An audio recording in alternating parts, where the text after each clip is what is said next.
Buen día, compañeros, profesora. Somos el equipo número 2 de la clase de Economía Integral y vamos a compartir con ustedes una explicación acerca del capítulo número 22 del libro de Economía de Michael Parkin, Seguimientos del nivel de los empleos y la inflación. Empleo y desempleo. Primero es esencial conocer que el desempleo es la falta de trabajo, es decir, la imposibilidad de un individuo de trabajar a pesar de tener la voluntad de hacerlo. El estudio del desempleo es importante debido a que representa un problema económico. ¿Pero por qué representa un problema económico? Representa un problema económico porque deriva en dos consecuencias. La primera, la pérdida de ingresos y producción. Es cuando las empresas despiden a su personal, generan desempleo. Esto reduce la capacidad de producción y desemboca en una pérdida de ingresos para ambas partes. Para la empresa, porque no produce de igual manera que cuando tenía los empleados que despidió, y para las familias, porque pierden su fuente de ingreso. Y la otra consecuencia es la pérdida de capital humano, que se refiere a que si existe un desempleo prolongado, es decir, por largos periodos de tiempo, daña los prospectos laborales. Las personas aceptan cualquier oportunidad de trabajo dejando atrás sus pretensiones. División de la población. La población se divide en dos grandes grupos. El primero, la población en edad productiva. Es el total de personas de 15 años o más que no se encuentran internados en alguna institución. El otro grupo es el resto de la población.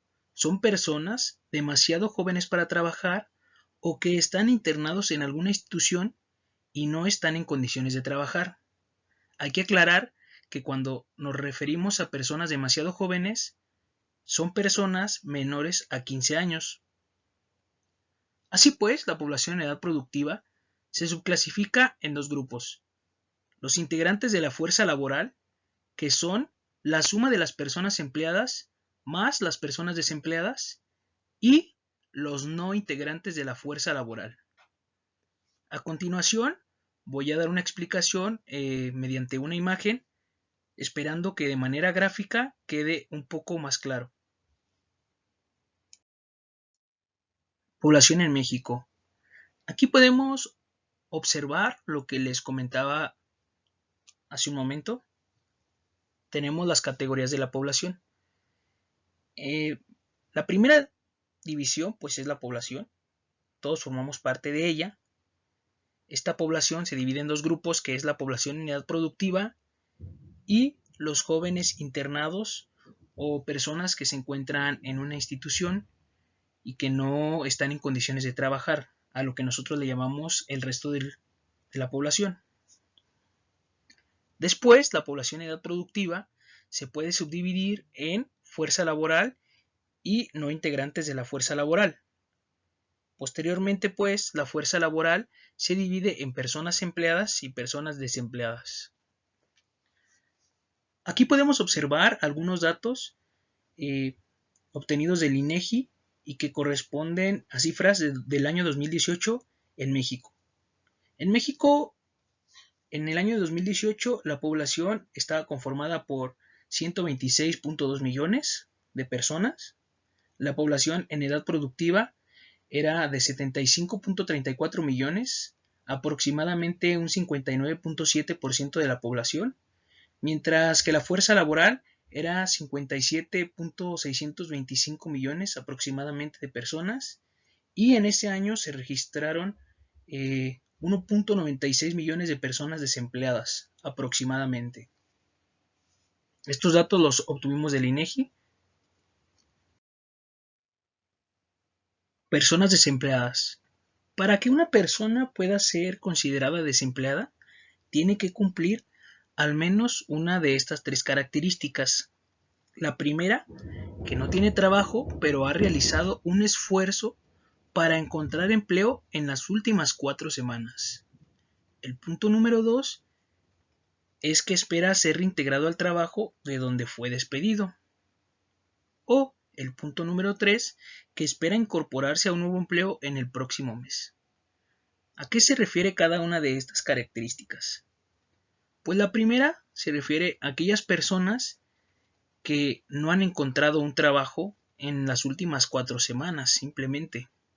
Una persona que a pesar de salir a la calle, de ir a lugares o establecimientos donde están solicitando empleados, dejar sus solicitudes de trabajo, que a pesar de eso pues no lo ha encontrado y ha sido en las últimas 4 semanas. Eso es importante, el tiempo. El punto número 2, que espera ser integrado al trabajo donde fue despedido, se refiere a, por poner un ejemplo, una persona que trabaja en una empresa, tenía contrato de 6 meses, su contrato termina, es despedido, porque pues obviamente su contrato termina, y espera ser entonces reintegrado a esa misma empresa cuando le asignen un nuevo contrato. Y el punto número 3 se refiere a aquellas personas que, por decirlo de alguna manera, ya tienen apalabrado un empleo o ya están contratados en un empleo, pero entrarán en funciones en un periodo, en un lapso no mayor a un mes. También es importante el tiempo en este caso. Ahora introduciremos el concepto de mercado de trabajo. Mercado de trabajo es un escenario económico donde existe oferta y demanda de oportunidades de empleo. Así pues, existen indicadores para estos mercados de trabajo. Los más comunes son los que nosotros les presentaremos a continuación: la tasa de desempleo, la razón entre empleo y población y la tasa de participación en la fuerza laboral. Comencemos con nuestro primer indicador, que es la tasa de desempleo. La tasa de desempleo es el porcentaje de individuos que forman parte de la fuerza laboral, pero que carecen de un empleo. Nos indica qué tantas personas que buscan trabajo no logran encontrarlo. Esta tasa de desempleo tiene una fórmula y es igual al número de personas desempleadas entre la fuerza laboral por 100 para obtener un porcentaje. La fuerza laboral, como ya lo habíamos comentado anteriormente, es igual a la suma del número de personas con empleo más el número de personas desempleadas. A continuación vamos a estudiar un poquito de la tasa de desempleo en México. Ustedes observarán en la parte inferior de su pantalla un histórico de la tasa de desempleo en México que es dada para el periodo entre 2006 y 2020. Todo esto en base al primer trimestre del año. Podemos analizar a partir de este histórico que los niveles más altos de tasa de desempleo en México se dieron en 2011, que fue 5.3%, y en 2010 y en 2009, que fue un poco menos, pero también es alto, 5.1%. Y pues también podemos observar que los niveles más bajos de tasa de desempleo se dieron en 2006, que hubo una tasa de desempleo de 3.2%, y bueno, en 2019, el primer trimestre, la tasa de desempleo era de 3.1%. En 2020, a pesar de que la tasa de desempleo en el primer trimestre había sido de 3.2%, 3.3% aproximadamente, pues lamentablemente, debido a la situación que estamos atravesando y que nos ha afectado a todos y que le afecta a todo el mundo, se prevé que en un escenario optimista la tasa de desempleo en México aumente hasta un 3.8%. Eso en un escenario optimista. En un escenario pesimista traería consecuencias aún más catastróficas para nuestra economía. Bien, así pues tenemos nuestro segundo indicador de mercados de trabajo, que es la relación entre el empleo y la población. Es el porcentaje de personas en edad productiva que tienen un empleo. nos indica la disponibilidad de los empleos y qué tantas capacidades tienen las personas para ocupar estos empleos. La razón entre el empleo y la población se calculan como el número de personas con empleo entre la población en edad productiva por 100 para obtener pues un porcentaje.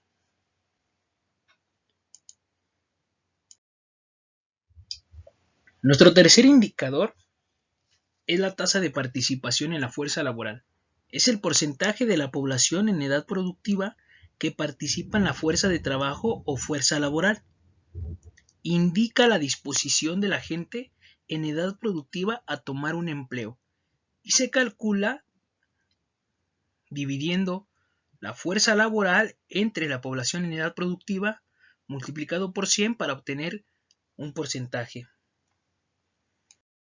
En esta imagen podremos observar de manera gráfica la razón entre empleo y población, que es la línea o la gráfica de color amarillo que se encuentra en nuestra imagen. Esta imagen es de la participación y empleo de la fuerza laboral estadounidense de 1980 a 2012. Mientras que la gráfica azul representa la tasa de participación en la fuerza laboral en Estados Unidos.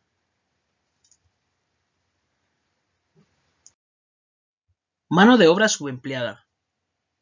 Son personas que realizan un trabajo por debajo de su nivel de preparación, o bien realizan un trabajo con un horario o una remuneración inferior a lo que normalmente está establecido. La mano de obra subempleada tiene tres tipos de trabajadores. El primero, el trabajador marginalmente vinculado a la fuerza laboral. Es aquel que en algún momento no trabaja ni busca empleo, pero está disponible para obtener uno. El tipo 2, trabajador desalentado. Es un trabajador que, si bien forma parte de los trabajadores marginalmente vinculados a la fuerza laboral, tiene una diferencia. Esa diferencia consiste en que ha dejado de buscar empleo debido a sus recientes fracasos en la búsqueda de trabajo. Y el grupo 3, los trabajadores de tiempo parcial. Este tipo de trabajador se refiere a aquellos trabajadores que les gustaría tener un empleo de tiempo completo, pero que sin embargo no lo han encontrado. Costo de desempleo. Si bien algunos podrían pensar que el costo de un desempleo es relativo, hay que reconocer que todas las formas de desempleo implican un costo. Y existen desempleos más costosos que otras. Por ejemplo, pongamos dos escenarios. En el primero, una persona desempleada por algunas semanas que posteriormente encuentra un trabajo de nuevo, tiene un costo de desempleo menor a una persona que queda desempleada por muchas semanas. En el escenario 2, una persona desempleada por renunciar a su trabajo con la intención de encontrar uno mejor, tiene un costo de desempleo mucho menor al de una persona que perdió su empleo y ahora busca un trabajo de nuevo. Básicamente el costo del desempleo se basa en las razones de este, y más en específico en el periodo de tiempo en el que la persona se encuentre desempleada. Aunque hay desempleos con mayor costo que otros, esto no se considera al calcular la tasa de desempleo. Bien, ahora para aterrizar los conceptos que hemos compartido hasta ahora, vamos a realizar un problema. Este problema es el número 2, que se encuentra en la página 534 del libro de Economía de Michael Parkin. Lo tomamos de la 12ª edición. El enunciado nos dice que en julio de 2014, en la economía de Sandy Island, 10,000 personas tenían empleo, 1,000 personas estaban desempleadas y 5,000 no formaban parte de la fuerza laboral. Durante agosto de 2014, 80 personas perdieron su empleo y no buscaron otro. 20 más renunciaron y decidieron jubilarse. 150 individuos desempleados obtuvieron trabajo. 50 salieron de la fuerza laboral y 40 se integraron a ella en busca de empleo. Nos pide que calculemos los siguientes indicadores para julio de 2014. La tasa de desempleo y la razón entre empleo y población. Para poder calcularlos, vamos a tener que identificar los siguientes datos y calcular algunos otros. Primero, número de personas empleadas. El problema nos dice que había de 10,000 personas que tenían empleo. Entonces ya lo tenemos. Número de personas empleadas, 10,000. Número de personas desempleadas, 1,000 personas. También nos lo da el problema. Y el problema también nos dice número de personas que no formaban parte de la fuerza laboral. 5,000 personas. Entonces, la fuerza laboral es la suma de las personas empleadas más las personas desempleadas. Entonces nosotros lo podemos calcular. Sería 10,000 empleados más 1,000 desempleados, serían 11,000. Un total de 11,000 integrantes de la fuerza laboral. Después calculamos entonces la población edad productiva. La población edad productiva es igual a la fuerza laboral más las personas que no forman parte de la fuerza laboral, si lo recuerdan. Entonces eso nos da que es una suma de 5,000 personas que no forman parte de la fuerza laboral más 11,000 personas que sí forman parte de la fuerza laboral, nos da como resultado 16,000 personas que forman parte de la población en edad productiva en Sandy Island. Con estos datos ya podemos calcular ambos incisos. El inciso A nos pide la tasa de desempleo, es igual al número de personas desempleadas entre la fuerza laboral por 100. Esto nos da que el número de personas desempleadas es 1,000 entre 11,000, que es la fuerza laboral, por 100, nos da una tasa de 9.09% de desempleo. Y calculamos el inciso B, que es la razón entre empleo y población. Es igual al número de personas empleadas, que son 10,000, sobre la población en edad productiva, que son 16,000, por 100 para obtener el porcentaje, y eso nos da que la razón entre empleo y población es de 62.5%. La segunda parte del problema nos pide que calculemos para finales de agosto de 2014 el número de personas desempleadas, el número de personas empleadas y la tasa de desempleo. Pues primero hay que desglosar la información que nos da el problema. Nos dice que en agosto de 2014, 80 personas perdieron su empleo y no buscaron otro. Es decir, están fuera de la fuerza laboral. Estas 80 personas se van a restar al número de empleados que se tenían en julio de 2014. Sin embargo, no se van a sumar al número de personas desempleados porque están diciéndonos que como perdieron su trabajo y ya no están buscando otro, están fuera de la fuerza laboral. Luego, tenemos que 20 personas renunciaron y decidieron jubilarse. Cuando decidieron jubilarse, pues quiere decir que están fuera de la fuerza laboral, y entonces estas 20 personas las vamos a restar también al número de personas de empleados, que es 10,000, ya le habíamos restado menos 80, ya le habíamos restado 20, y procedemos con las 150 personas desempleadas que obtuvieron un trabajo. Estas 150 personas que eran desempleados y ahora obtuvieron un trabajo, las vamos a restar al número de personas desempleadas que había en julio de 2014, que eran 1,000, será 1,000 menos 150, y las sumaremos al número de personas que ahora tienen un empleo.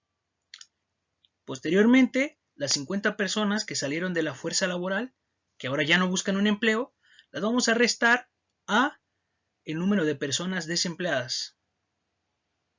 Y finalmente, las 40 personas que se integraron a la fuerza laboral en busca de un empleo, las sumaremos en el número de personas desempleadas. Por lo tanto, si calculamos el número de personas desempleadas, esperando que la explicación sea un poco más clara, tendremos 1,000 desempleados que eran en julio de 2014, menos 150 personas desempleadas que obtuvieron un trabajo, menos 50 personas que salieron de la fuerza laboral y que ya no buscan un empleo, más 40 personas que se integraron a la fuerza laboral y ahora buscan un empleo. Eso nos da que el número de personas desempleadas para finales de agosto de 2014 eran 840.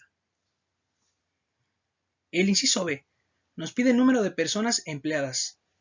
El número de personas empleadas es igual a las 10,000 personas que había en julio de 2014 menos las 80 personas que perdieron su empleo y ya no buscaron otro, menos las 20 personas que renunciaron y decidieron jubilarse, más las 150 personas que eran desempleadas anteriormente y ahora obtuvieron un trabajo. Eso nos da que el número de personas empleadas para finales de agosto de 2014 era 10.050. La tasa de desempleo se calcula haciendo uso de la fuerza laboral. Entonces vamos a calcular la fuerza laboral, que es el número de personas empleadas más las personas desempleadas. Eso nos da 840 más 10.050 igual a 10.890. Y podemos finalmente calcular la tasa de desempleo, que es el número de personas desempleadas, en este caso 840, entre la fuerza laboral, que en este caso son 10.890 por 100, lo que nos da un 7.71% de tasa de desempleo a finales de agosto de 2014. Esto es para aterrizar este subtema de empleo y desempleo. Si hay alguna duda, pues háganla llegar y con gusto la explicaremos. Procederemos a explicar otro subtema. Ahora continuemos con desempleo y pleno empleo. En todo momento existe un cierto nivel de desempleo, esto debido a que hay gente que no tiene trabajo pero siempre está en búsqueda de este. Los tipos de desempleo que existen son desempleo friccional. Surge de la rotación normal de personal, las personas entran y salen de la fuerza laboral, la creación y eliminación de empleos o empresas. Es un fenómeno permanente y saludable si la economía es dinámica y en crecimiento. El desempleo estructural ocurre cuando los avances tecnológicos en la competencia internacional modifican los requerimientos necesarios para realizar un trabajo. Es más duradero que el friccional y suele ser más doloroso, debido a que las personas tienen que realizar mayores sacrificios. El desempleo cíclico es aquel que es más alto de lo normal al atravesar un valle, recesión de un ciclo económico y menor de lo acostumbrado en el pico, expansión de dicho ciclo. Y por último tenemos al desempleo natural, que es el desempleo que surge de la fricción y el cambio estructural, no tiene relación alguna con el desempleo cíclico. A continuación tenemos algunos ejemplos de algunos tipos de desempleo. En este caso tenemos el desempleo friccional, que es cuando una persona renuncia a una empresa sin tener otro trabajo en puerta, de manera natural le tomará algún tiempo encontrar otro empleo.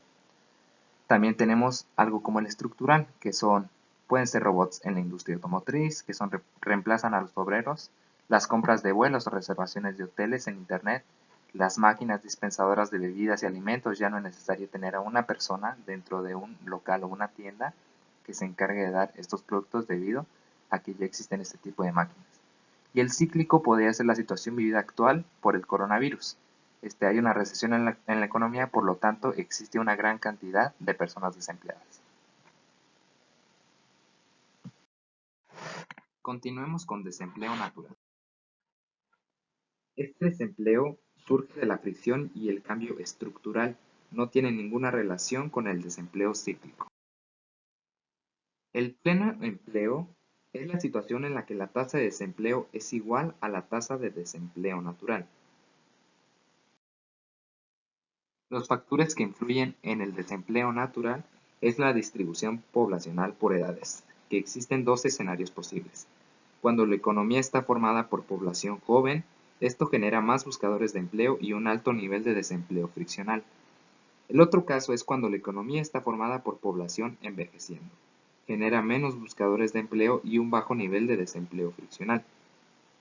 La escala del cambio estructural es la magnitud del desempleo estructural que fluctúa en función y volumen del cambio tecnológico y de la competencia internacional.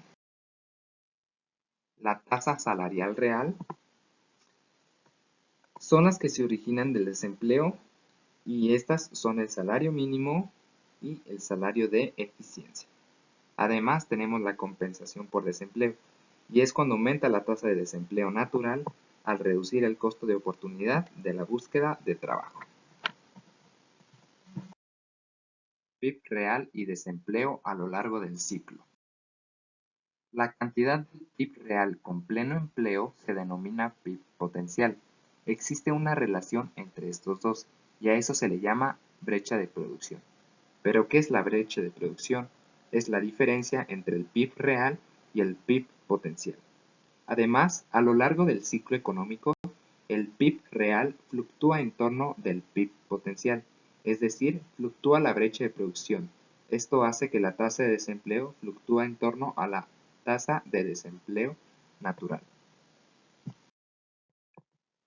En la siguiente diapositiva tenemos dos ejemplos de lo que es brecha de producción y además la tasa de desempleo. Existen tres escenarios por la brecha de producción. La brecha de producción es cero. Esto significa que la economía está en pleno empleo. La tasa de empleo es igual a la tasa de desempleo natural y el PIB real es igual al PIB potencial, que es en estos casos, cuando la resta es cero. Además tenemos la brecha de producción cuando es positiva, y esto indica que la tasa de desempleo es inferior a la tasa de desempleo natural. El PIB real es mayor que el PIB potencial. Son en estas pequeñas crestas. Y por último, la brecha de producción cuando es negativa. Esto indica que la tasa de desempleo es superior a la tasa de desempleo natural. El PIB real es menor al PIB potencial. Y es en estos casos. Aquí tenemos el ejemplo de la tasa de desempleo. Obviamente, regularmente es más alta que la tasa de desempleo natural, que se mantiene estable. La tasa de desempleo siempre tiene altas y bajas dependiendo si es un desempleo cíclico o de qué tipo estemos hablando. A continuación se presenta el siguiente ejercicio de desempleo y penempleo. En México, las causas del desempleo son principalmente la inestabilidad política y económica de nuestro país, que causan grandes estragos en la población. La falta de inversiones en industrias que generen empleos a la sociedad, la crisis por la que atravesamos es uno de los factores principales que generan despidos masivos del personal, debido a la falta de recursos para laborar y continuar pagando los salarios de los empleados, mientras que las empresas con mayor fuerza e intereses optan por la implementación de sistemas tecnológicos más eficientes. Por lo tanto, nos pregunta qué tipo de desempleo encuentras principalmente en el enunciado. Podemos observar que hay dos tipos de desempleo, el cíclico y el estructural. Recordando que el cíclico es aquel que es más alto en los valles, que son recesiones, y menor en lo acumulado, que son las crestas. Recordemos que la economía mexicana depende altamente del precio del barril de petróleo, que es prácticamente definido por Estados Unidos, dólares, y además por las remesas. Por lo tanto, si Estados Unidos atraviesa por una crisis, las familias mexicanas que dependan totalmente de personas inmigrantes que estén en dicho país se verán también afectadas. Por lo tanto, se genera un ciclo de que se ve afectada la economía por la gente que no recibe ingresos de estas personas. Además, en el párrafo, en los últimos dos renglones nos dice de las empresas que optan por tecnologías más eficientes. Una línea de obreros, suponiendo que hay 8 obreros trabajando para la empresa Colgate, que se encargan de poner la ficha a la pasta de dientes. Si se implementa un robot que haga este proceso, que de principio les generará un costo a la empresa, pero viéndolo en términos económicos a largo plazo, ya no tendrán que pagar este salario nominal a los trabajadores. Por lo tanto, ahí también tenemos este tipo de desempleo estructural. Las pocas empresas que de verdad en México tienen un auge importante optan por este tipo de procesos que al fin y al cabo siguen deteriorando los empleos para todo el personal. A continuación, revisaremos el tema de nivel de precios, inflación y deflación. ¿Qué es la inflación? ¿La inflación tiene un impacto en tu vida? ¿Qué tanto podrán comprarse tus padres con sus ahorros al momento de jubilarse? Con una moneda de 10 pesos, ¿qué crees que puedas comprar en 10 años? La respuesta a esa pregunta tiene que ver con lo que ocurra en el nivel de precios, el nivel de precios promedio y el valor del dinero. Pondremos atención al nivel de precios, la inflación y la deflación, para poder medir el cambio porcentual anual del nivel de precios, es decir, la tasa de inflación. Se comenzará por explicar por qué la inflación y la deflación son un problema y después analizaremos la medición del nivel de precios y la tasa de inflación. Los conceptos básicos para poder entender el tema general son los siguientes. Nivel de precios. Es una medida ponderada de los precios de bienes y servicios producidos por una economía, donde los más importantes tienen mayor peso. Además, se relaciona también con el consumo de las personas o de la producción de una nación. Un ejemplo de ello es la economía china, la cual produce a un costo menor, provocando que varios artículos tengan un precio bajo. El valor del dinero. El dinero es todo aquel activo o bien que generalmente se acepta como medio de cobro y pago para realizar transacciones. Cambia de valor de acuerdo con la época en la que se reciba o se pague. Inflación. La inflación es el aumento sostenido generalizado de los precios de los bienes y servicios de una economía a lo largo del tiempo. ¿Pero a qué se refiere con sostenido y generalizado? Sostenido es que ocurre de manera constante, o sea que si los precios aumentan solo una vez al año, no se considera como inflación. Y generalizado es que ocurre en todos los bienes y servicios de una nación. Deflación es la disminución continua del nivel de precios. Poder adquisitivo es la cantidad de bienes o servicios que pueden conseguirse con una cantidad de dinero fija según sea el nivel de precios. Ya que vimos qué es la inflación o deflación, ¿por qué la inflación o la deflación son un problema? Bueno, cuando la inflación ocurre de manera baja, constante y predecible, no hay ninguno. Sin embargo, cuando ocurre de manera inesperada o en un periodo largo, los problemas son muy complejos, ya que redistribuyen el ingreso, redistribuyen la riqueza, reducen el Producto Interno Bruto Real y el empleo y desvían los recursos de la producción. A continuación, daremos una descripción de cada uno.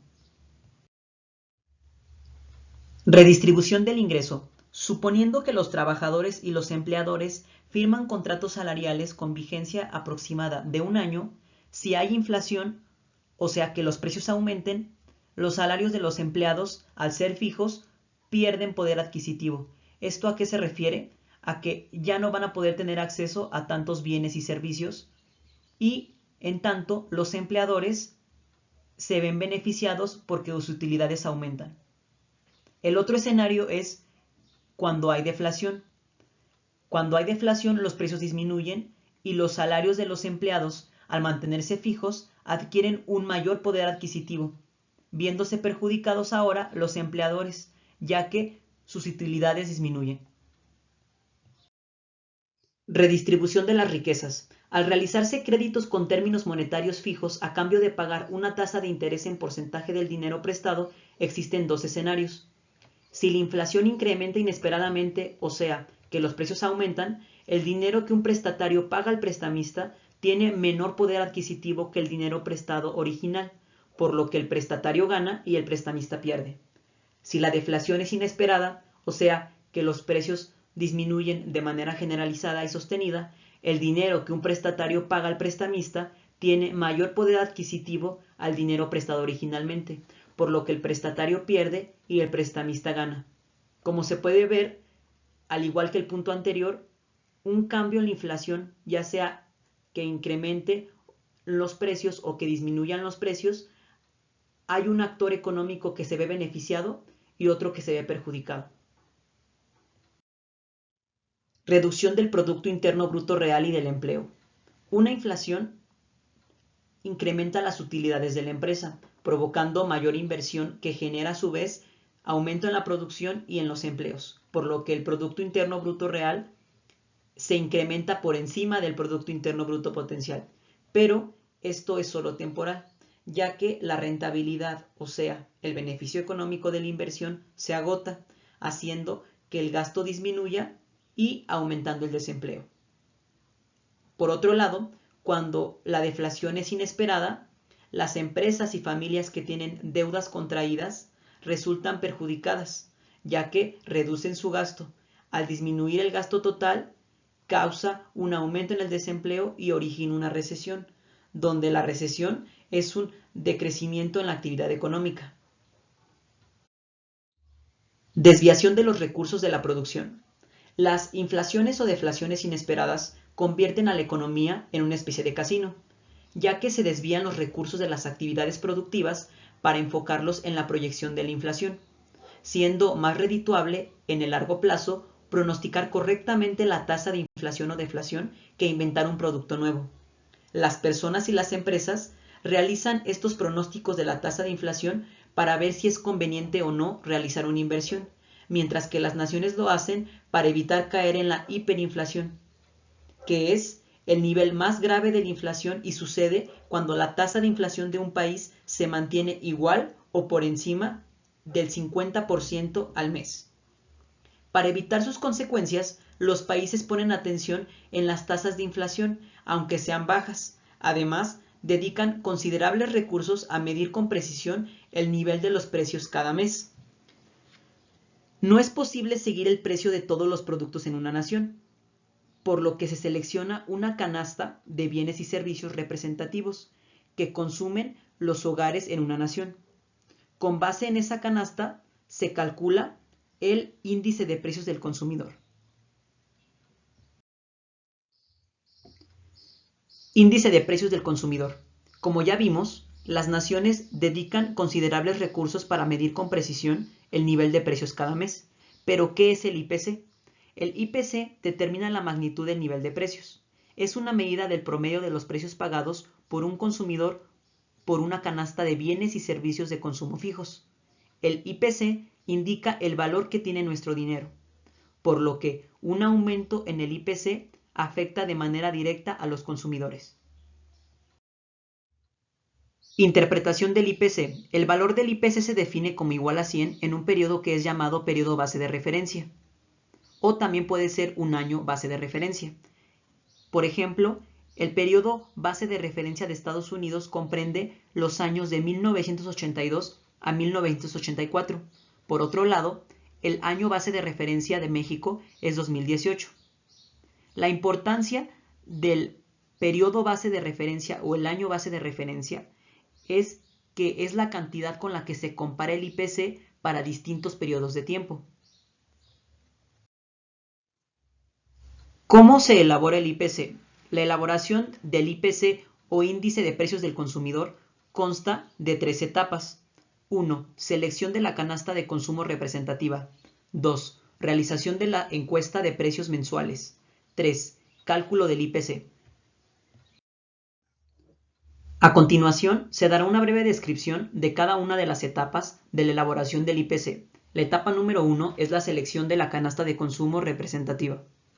Aquí es donde se seleccionan los bienes y servicios que compra la familia urbana promedio en una nación, y a cada uno de esos artículos se les pondera de acuerdo a su importancia relativa. Etapa 2. Encuesta de precios mensuales. Cada mes, el organismo encargado monitorea los precios de bienes y servicios que integra la canasta básica. Deben ser a los mismos artículos y se debe tomar en cuenta las modificaciones en calidad o empaquetado de los productos, de manera que los cambios en el precio puedan ser aislados de otras alteraciones. Una vez que se cuentan con los datos de referencia de los precios, se procede a calcular el IPC. Cálculo del IPC. Para calcular el IPC se requiere 1. Determinar el costo de la canasta básica respecto a los precios del periodo base. 2. Determinar el costo de la canasta básica respecto a los precios del periodo actual. Y por último, el 3. Calcular el IPC para el periodo base y para el periodo actual. A continuación se presentan las fórmulas para calcular el IPC. Para determinar el costo de la canasta básica respecto de los precios del periodo base, se calcula mediante el producto de la cantidad de la canasta básica por los precios del periodo base. En cambio, para determinar el costo de la canasta básica respecto de los precios del periodo actual, se realiza mediante el producto de la cantidad de la canasta básica por los precios del periodo actual. Y por último, para calcular el IPC para el periodo base y para el periodo actual, se realiza mediante la división del costo de la canasta básica a precios actuales entre el costo de la canasta básica a precios del periodo base por 100. Es importante tomar en cuenta que el valor del IPC no tiene unidades, es adimensional. Con el objetivo de tener una idea más clara de cómo se calcula el IPC, daremos un ejemplo del IPC de una nación. Analizaremos el país de México. El IPC en México se conoce como Índice Nacional de Precios al Consumidor, o INPC. Antecedentes. Se inició su cálculo en 1969 por parte del Banco de México y desde el 2011 se otorgó al INEGI la facultad exclusiva del cálculo y publicación de los índices nacionales de precios, por lo que la institución encargada es el Instituto Nacional de Estadística y Geografía, INEGI. A partir de la fecha de inicio, el INPC se ha actualizado en 6 ocasiones, o sea que el año base ha cambiado en 6 ocasiones.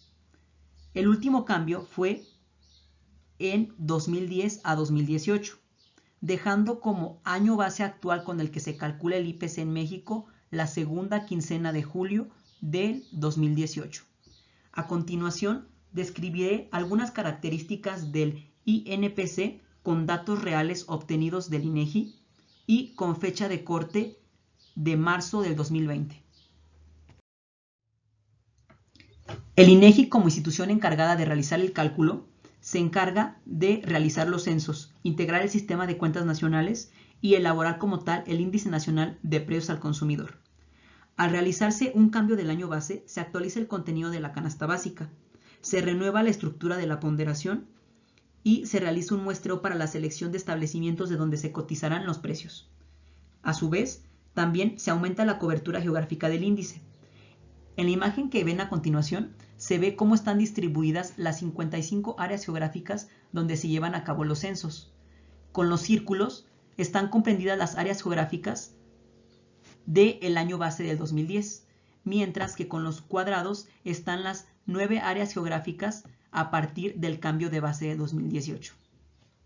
Es importante también considerar que el INPC puede ser calculado de manera anual o de manera mensual. A continuación se presentan algunas características del INPC en México. El periodo comprendido va de enero de 1969 a marzo del 2020. La frecuencia con la que se realiza el cálculo es de manera mensual. El INPC no tiene unidades y toma como año base la segunda quincena de julio del 2018. Como dato extra, se da a conocer el valor del INPC en enero de 2020, febrero 2020 y marzo 2020. Los valores obtenidos en enero 2020 fue de 106.447, en febrero de 106.889 y en marzo de 106.838. En este gráfico se da a conocer en términos generales cómo está conformado el INPC en México, así como el porcentaje que representa cada uno de los rubros. Alimentos, bebidas y tabaco, 30.3%. Ropa, calzado y accesorio, 5%. Vivienda, 22.1%. Muebles, aparatos y accesorios electrodomésticos, 4.7%. Salud y cuidado personal, 6.7%. Otros servicios, que incluye restaurantes, bares, servicios profesionales y servicios diversos, 8%. Transporte, 14%. Y por último, educación y esparcimiento, 9.2%. Estos datos están a fecha de corte de marzo del 2020. Enseguida se presentará el número de genéricos o artículos contabilizados del INPC por división y algunos ejemplos. Como se puede ver en el rubro de alimentos y bebidas no alcohólicas, se contabilizan 101 genéricos, dando un total de genéricos de 299 que son considerados para el cálculo del INPC. Algunos ejemplos de genéricos son camisas y playeras, traje para hombre, juguetes y juegos de mesa, instrumentos musicales, crema y otros productos a base de leche, etc. Por último, se presenta el comportamiento del INPC en México a lo largo del tiempo. En el eje de las X está contemplado el periodo desde 1969 a 2020 y en el eje de las Y está comprendido el INPC tomando como año de referencia la segunda quincena de julio del 2018. Como se puede observar, el INPC va a la alza, lo que quiere decir que conforme el paso del tiempo, los precios van en aumento. Medición de la tasa de inflación. Es el cambio porcentual anual del IPC. Mide los cambios que ocurren en el costo de la vida y en el valor del dinero. La tasa de inflación se calcula como el IPC de este año menos el IPC del año anterior entre el IPC del año anterior por 100. Es importante tomar en cuenta que la tasa de inflación es una cantidad porcentual. Datos de la inflación en México. A manera de ejemplo vamos a ver algunos datos reales referente a la inflación en México. La imagen muestra la página oficial del Banco de México, que es el Banco Central de México. Es una sociedad anónima, autónoma, que tiene como finalidad proveer a la economía del país de moneda nacional, así como instrumentar la política monetaria con el objetivo de procurar la estabilidad del poder adquisitivo de la moneda nacional. Como pueden ver en la imagen, el objetivo prioritario del Banco de México es mantener una inflación baja y estable. Entre los indicadores en la imagen está la inflación, que es calculada de manera mensual, trimestral o anual. El Banco de México adoptó desde 2001 plantearse como objetivo alcanzar y mantener una inflación anual del INPC del 3%. En la imagen se ve que a la fecha de corte del 1 de marzo del 2020, la inflación es de 3.25% con respecto al periodo anterior. Por último, se presenta la gráfica de inflación anual en México. En el eje de las X se abarca el periodo de tiempo de 1970 a 2020 y en el eje de las Y el porcentaje de inflación. Como se puede ver, aproximadamente del 2005 a 2020 la inflación ha estado entre 3% y 4%. Sin embargo, lo que llamó mi atención fue que en 1988 la inflación llegó a un punto de 180%, lo que ocasionó que en 1988 tuviéramos ese nivel de inflación fue una deuda externa y una crisis de divisas en la cual el valor del dólar se multiplicó hasta 15.4 veces. Con el objetivo de aplicar los conceptos aprendidos, se realizó el ejercicio 8 y 9 del libro de Economía de Parking, página 534. La población de Coral Island compra exclusivamente jugo y tela. La canasta básica del IPC incluye las cantidades compradas en 2013. Las familias promedio gastó 60 en jugo y 30 pesos en tela en 2013, cuando el precio del jugo era de 2 pesos por botella y el precio de tela era de 5 pesos por yarda. En 2014 el precio del jugo es de 4 por botella y el de la tela es de 6 pesos por yarda. Los datos que se conocen o que te da el problema es que el gasto en 2013 fue de 60 en jugo y de 30 en tela, teniendo un precio de 2 pesos por botella y la tela de 5 pesos por yarda. Y en 2014 te da el precio del jugo, que es de 4 pesos por botella, y el de la tela, que es de 6 pesos por yarda. La primera pregunta te dice que calcules la canasta básica del IPC y el porcentaje del presupuesto familiar que se gastó en jugo en 2013. Lo primero que tenemos que hacer es conocer la cantidad de cada artículo, y eso lo vamos a saber dividiendo el gasto entre el precio de cada uno de los artículos, lo que da como resultado que se adquirieron 30 botellas de jugo y 6 yardas de tela. El IPC tenemos que acordarnos que es el costo de la canasta básica a precios actuales entre el costo de la canasta básica a precios del periodo base por 100. Entonces, si queremos conocer el IPC del 2013, lo que tenemos que hacer es multiplicar la cantidad de botellas al precio del 2013, que fue en el caso de las botellas a 2 pesos y en el caso de las yardas de tela a 5 pesos, y dividirlo entre el costo de la canasta básica a precios del periodo base. En este caso vamos a tomar el periodo base como 2013, de tal forma que el resultado del IPC en 2013 es de 100. Ahora, en la pregunta que corresponde al gasto en jugo, sabemos que se gastó en jugo 60 pesos y el presupuesto fue de 90. Y al realizar la proporción, lo que tenemos es que el porcentaje del presupuesto familiar que se gastó en jugo en 2013 fue del 66.67%. Por último, me pide calcular el IPC y la tasa de inflación en 2014. Me tengo que acordar que el IPC es igual al costo de la canasta básica a precios actuales entre el costo de la canasta básica a precios del periodo base por 100. Para calcular el IPC en 2014 se mantienen las mismas cantidades de artículos, solo que se cambian a precios de periodo actual. En este caso, en 2014, el precio de cada botella fue de 4 pesos y el precio de cada yarda de tela fue de 6, dividido entre el costo de la canasta básica a precios del periodo base, tomando en cuenta como el periodo base el 2013. Haciendo los cálculos me da un valor del IPC en 2014 de 173.33. Para calcular la tasa de inflación se calcula como IPC de este año menos IPC del año anterior entre el IPC del año anterior por 100. Al realizar el cálculo, la tasa de inflación en 2014 me da de 73.3%, lo que me indica un aumento de 73.3% con respecto al año anterior. Continuando con el tema, haremos la distinción entre alta inflación y nivel de precios elevado, ya que estos dos conceptos tienen relación, pero no significan lo mismo.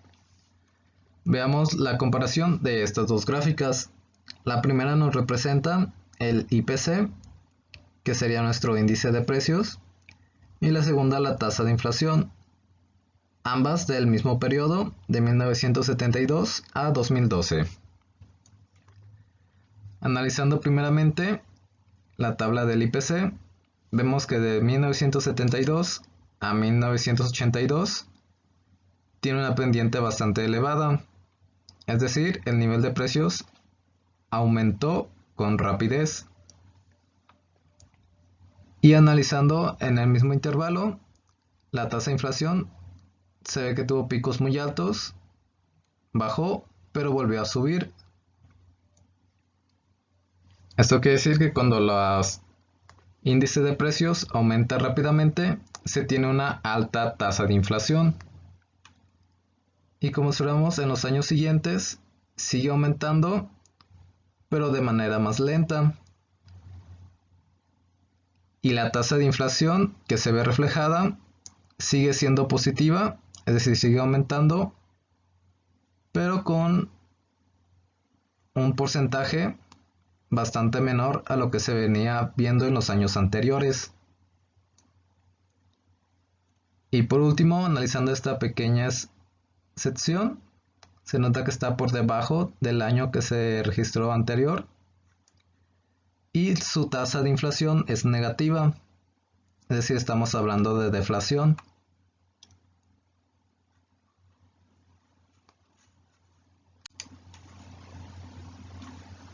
Ahora bien, el IPC no es una medida perfecta del nivel de precios. Hay muchos factores que no toma en cuenta y muchos otros que sobreestima. Sesgos en el IPC. Como mencionamos anteriormente, hay factores que pueden sesgar la medida que nos da el IPC. Las principales fuentes de este sesgo son 4 y son las siguientes. El número 1 está el sesgo por bienes nuevos. El segundo, el sesgo por cambios en la calidad.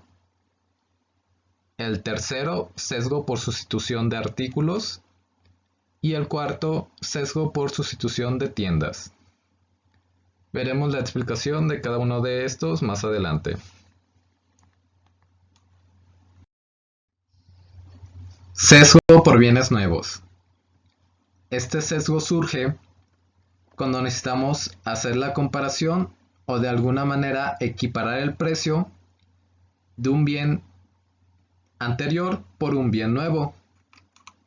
En este ejemplo tenemos el de la máquina de escribir, la cual fue reemplazada en sus funciones por una computadora. La computadora es el bien nuevo, ya que esta no existía en los tiempos de la máquina de escribir, o al menos no al inicio. Es precisamente este bien, ya que al tener más componentes y al realizar más funciones, tiene un precio más alto. Y ese precio más alto, en comparación con su predecesora, es lo que genera este sesgo.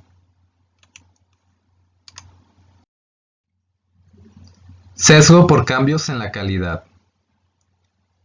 Para este caso, utilizaremos el ejemplo de los automóviles, ya que estos, como muchos otros artículos, año tras año, están mejorando en su calidad al aumentar nuevas características o nuevos accesorios, los cuales sí implican un aumento en su precio, pero este no se debe o no es consecuencia de la inflación. Sin embargo, el índice de precios del consumidor contabiliza el aumento neto del precio y lo asocia con la inflación, con lo cual en este caso sobrepasa la estimación del precio de los automóviles. Sesgo por sustitución de artículos. Las modificaciones que se dan en los precios relativos provocan que los consumidores cambien los artículos que compran. Estas modificaciones pueden deberse a múltiples causas, pero una de ellas puede ser una analizada en este curso, que es la ley de la oferta y la ley de la demanda. Por ejemplo, tenemos estos dos artículos, la carne de res y la carne de pollo. Al aumentar el precio en la carne de res, los consumidores tenderán a comprar más carne de pollo para sustituir la carne de res que comprarían, ya que la carne de pollo no ha sufrido cambios en su precio. Es decir, son bienes sustitutos. Cuando la carne de res es más cara, la demanda en el pollo aumenta. Sin embargo, el IPC, desde las encuestas que realiza, él sí registra el aumento en la carne de res, pero no en la cantidad en la que se consume ni en la que se consume la del pollo. Por lo cual, desde su resultado, el precio de la carne en general ha aumentado. Sesgo por sustitución de tiendas. Ya por último, nuestro último sesgo es cuando, debido a la elevación de los precios, las personas tienden a acudir a tiendas de descuento, es decir, con precios más accesibles, y no debe de confundirse con tiendas con descuentos o que se encuentren en descuento, sino que estas son tiendas particulares que siempre manejan, en este caso o en este ejemplo, tiendas en donde todo tiene el precio de $1 o siempre se encuentran en descuentos permanentes, en comparación con tiendas de supermercado o tiendas departamentales más convencionales. Las encuestas del IPC no toman en cuenta esta sustitución. Es por eso que también se genera un sesgo. Magnitud del sesgo. ¿Qué tan grande es el sesgo? Bueno, esta pregunta fue abordada por una comisión de asesores del Congreso estadounidense encargada de revisar el índice de precios del consumidor, la cual es presidida por Michael Boskin. De aquí tenemos su imagen, quien además es profesor de economía de la Stanford University. Esta comisión afirmó que el IPC sobreestima a la inflación en 1.1 puntos porcentuales por año. En otras palabras, si el reporte del IPC indica que la inflación es de 3.1% anual, lo más probable es que solo sea del 2%. Algunas consecuencias del sesgo.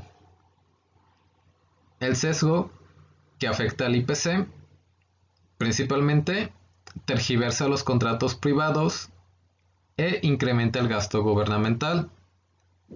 ¿Esto por qué? Porque muchos acuerdos privados, por ejemplo los contratos salariales, están vinculados a este índice de precios del consumidor. Ejemplo, una empresa y sus trabajadores.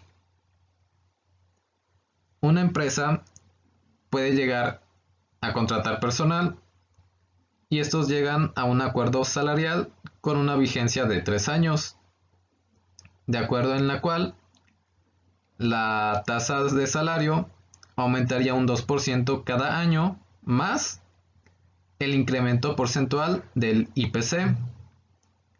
Un trato como este terminaría otorgando a los trabajadores un ingreso real superior al que la empresa pretendía otorgar originalmente.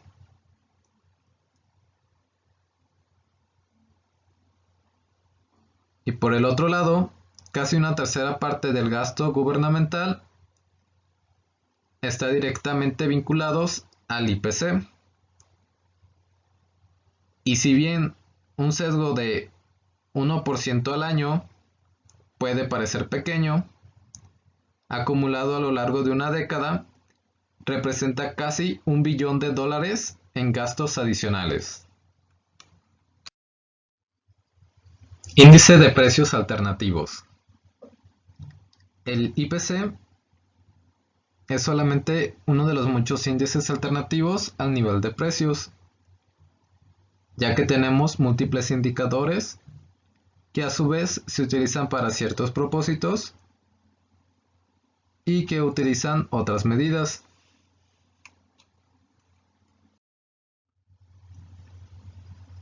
IPC encadenado. Este es el primero de ellos que nos menciona el libro. En este caso, el IPC encadenado lo que arregla del IPC serían los sesgos por sustitución y los sesgos por bienes nuevos. Esto lo realiza utilizando cantidades de los periodos actual y previo en lugar de cantidades fijas en un periodo anterior. Y en términos prácticos, la diferencia entre estos dos índices es pequeña.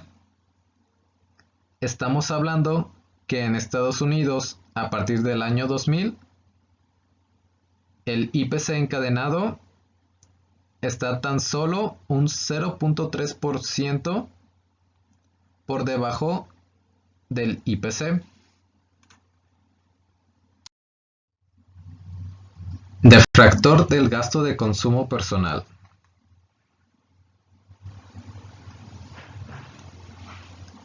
El cual se calcula a través de los datos de las cuentas del ingreso personal. Y para calcular este factor utilizamos la siguiente fórmula, que es esta que tenemos aquí, el defractor del GCP, abreviado, es igual al gasto de consumo personal nominal entre el gasto de consumo personal real.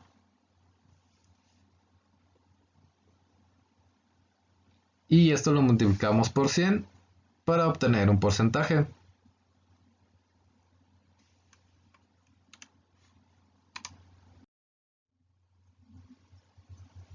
En continuación, con el defractor del gasto de consumo personal, y que lo diferencia del IPC y del IPC encadenado, es que la canasta de bienes y servicios incluida en este defractor es más amplia, porque toma en cuenta todo el gasto de consumo y no solo los artículos que compra una familia urbana típica, que es como definíamos el IPC o cómo se avanzaban sus encuestas. Y de igual manera, la diferencia entre el defractor del GCP y del IPC es pequeña. A partir del año 2000, igual en Estados Unidos, es solo 0.4 puntos porcentuales por debajo del IPC, hablando en la medida de su tasa de inflación. Defractor del PIB. Como tercer índice alternativo tenemos al defractor del PIB, el cual es similar al defractor del GCP, pero incluye todos los bienes y servicios que se contabilizan como parte del PIB. Dentro de esta gráfica que nos da las medidas de inflación en Estados Unidos desde los años 1950 hasta el año 2005. La línea roja nos indica los índices de las cantidades que maneja el defractor del PIB. Y el número o la línea azul tenemos al IPC. Y como vemos, el IPC tiene crestas más altas en ciertos años, pero también se nota que su diferencia es pequeña. Veremos qué tan pequeña es a continuación. Para hacer el cálculo del defractor del PIB, tenemos la siguiente fórmula, la cual es parecida o prácticamente igual a la del fractor del GCP, la cual consiste en dividir nuestro PIB nominal entre el PIB real y multiplicarlo por 100 para obtener la tasa porcentual. Este índice de precios es de mayor alcance y es apropiado para la macroeconomía porque constituye una medida integral del costo de la canasta de bienes y servicios del PIB real. Y como mencionamos, la diferencia desde el año 2000 de la tasa que maneja el IPC es menor en 0.4 puntos porcentuales.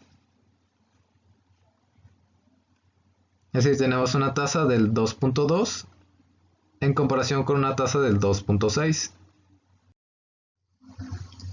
Inflación subyacente. La inflación subyacente es una medida de la tasa de inflación, pero que excluye los precios volátiles, es decir, aquellos precios que se disparan o tienden a bajar bastante y de manera muy rápida dentro de un periodo de tiempo.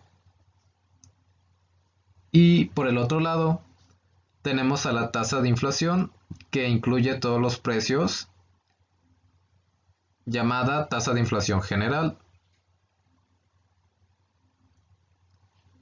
En términos prácticos, la tasa de inflación subyacente se calcula como el cambio porcentual en un índice de precios, que es la misma forma en la que se calcula la tasa de inflación, pero excluyendo los precios de alimentos y de combustible, ya que estos precios de estos dos productos son de los más volátiles. Sin embargo, esta tasa de inflación subyacente también podría darnos una medida sesgada de la verdadera tasa de inflación latente. Y como vemos en esta gráfica, la línea en verde sería la tasa de inflación natural o de la que se obtiene del IPC. Y la línea naranja es la tasa de inflación subyacente, ya sin las medidas o los cambios en los precios de los alimentos y combustible. Como vemos, sí es bastante la diferencia entre la variación de una tasa y la otra, ya que aquí la tasa de inflación subyacente no presenta ni los picos ni los valles tan prolongados de la tasa de inflación normal. De hecho, la tasa de inflación subyacente nunca está por debajo del cero. Es decir, de manera subyacente nunca hay deflación, pero la tasa de inflación, al menos durante este año, que se acercó a menos 2%, nos indicaría una deflación. Esto habría que analizarse con cuidado para poder medir o hacer una estimación si verdaderamente los precios están a la baja o solamente es debido a las fluctuaciones en las medidas de alimentos y combustibles.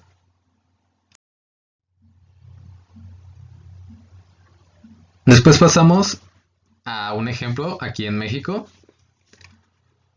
la cual a través del comunicado por parte del INEGI, el cual nos indica, y como ya vimos, el Índice Nacional de Precios del Consumidor, subyacente y no subyacente,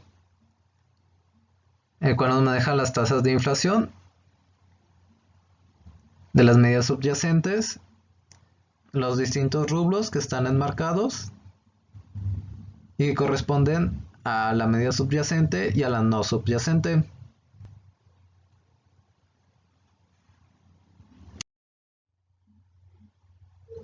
Después de la misma página del INEGI, tenemos estas dos gráficas que van desde enero del 2008 hasta enero de este año, de 2020, la cual en la primera observamos dentro de muchas variables, solamente seleccionamos las de inflación e inflación subyacente, la cual la inflación es esta línea verde o azul claro,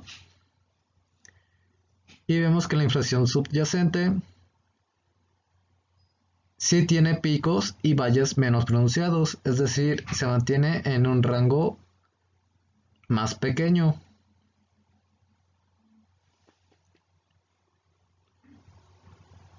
Y por el otro, o por la otra gráfica, agregamos la inflación no subyacente, la cual es esta otra línea azul, que como vemos es aún más grande, y sobre todo en este punto de diciembre de 2017, en donde alcanzan los puntos más altos.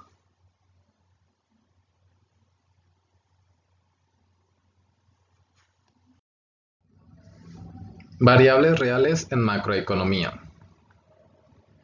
Como último tema de este capítulo, podemos ajustar cualquier cantidad nominal o variable de precio por inflación defractándolas, es decir, dividiéndolas entre el nivel de precios. Eso se aplica para cualquier cantidad o variable excluyendo la tasa de interés, la cual se verá en el capítulo 24 más adelante. Estas se calculan dividiendo una variable nominal entre el nivel de precios, que es parecido a lo que ya veníamos haciendo, o por ejemplo en el caso del PIB, tenemos nuestro PIB nominal y lo dividimos entre el nivel de precios que nos da el IPC. Esta división nos daría nuestro PIB real.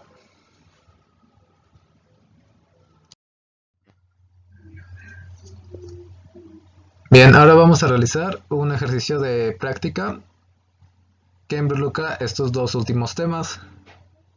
El ejercicio es el número 18 del parking de la 11ª edición, el cual nos dice: el reporte Perspectivas de la Economía Mundial del FMI dio a conocer los datos siguientes sobre el nivel de precios. Y esta anotación dice que para el año 2000 es igual a 100, es decir, el año 2000 sería nuestro año base o nuestro año de referencia. Y los datos se agrupan en la siguiente tabla, en la que tenemos región, analizamos tres, la cual es Estados Unidos, zona del euro y Japón. Después para los años 2009, 2010 y 2011 respectivamente. Y el ejercicio nos pregunta lo siguiente. Inciso A. ¿En cuál región se presentó la tasa de inflación más alta en 2010 y 2011? Y el inciso B. Describe el comportamiento del nivel de precios de Japón.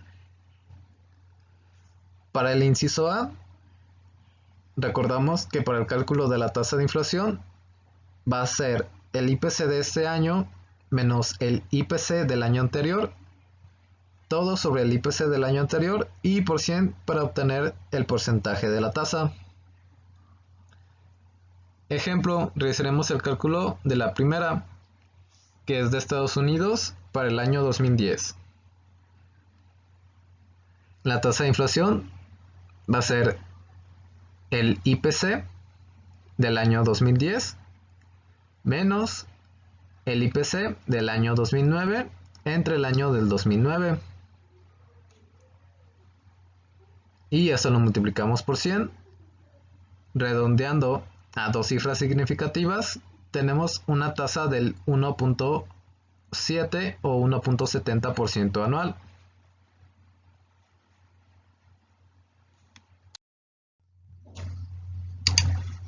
Entonces realizamos el mismo procedimiento para el año 2011 para Estados Unidos y para los 2 años de las dos otras regiones, completando la siguiente tabla. Entonces para 2011 Estados Unidos presentó una tasa del 2.99, la zona del euro fue de 1.58 y de 2.79, y en Japón fue de menos 0.4 y de menos 0.2. Y como apreciamos, en ambos años, Estados Unidos presentó la tasa de inflación anual más alta respecto a estas regiones.